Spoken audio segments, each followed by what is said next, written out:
សួស្តីពុកម៉ែបងប្អូនគ្នាហ្នឹងហើយមកកោះរង្វាន់បេតិច Idol នេះដែរបាទយករង្វាន់ធំហើយនេះពួកបេតិចនេះណាគឺទស្សនផលរបស់កូនខ្មែរយើងមកកោះរង្វាន់ធំចូលរង្វាន់ធំរបស់គ្នាចំនួនអត្រីប៉ុន្មានអញ្ចឹងណាជំរឿកំប៉ុង fit code កំប៉ុងនេះលេខម៉ានដូចជា D8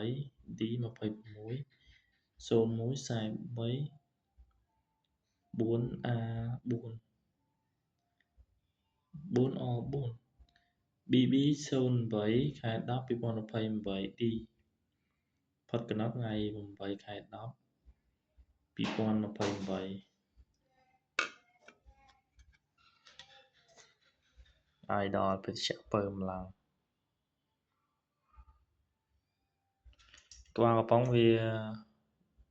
B BS 03 BS03 ក្បាលកំប៉ុងវាមាន Bino to Deros Idol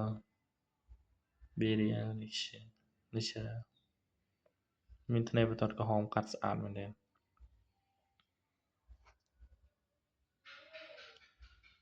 ចង់ដឹងថាវាត្រូវរង្វាន់ប៉ុន្មានពីចឹងកន្លងមកយើងក៏ត្រូវបានតែមួយកំប៉ុងនឹងអរគុណទេតែចាំមើលកំប៉ុងនេះមើលថាត្រូវប្រមាណនៅជាផលិតផលក្នុងស្រុកទទួលបានមេដាយ ISO 9001 2015ចបផ322 6825 Fit Code 884 6956 78 95 36 Idol Color Icon Findrel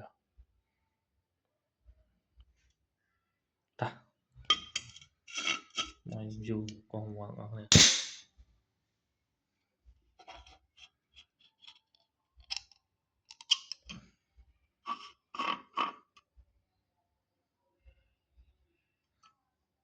បាទពិតជាមិនខុសទេគឺត្រូវ Thank you ពិតជាមិនខុសទេគឺត្រូវអរគុណជាយាមម្ដងទៀតនៅពេលក្រោយ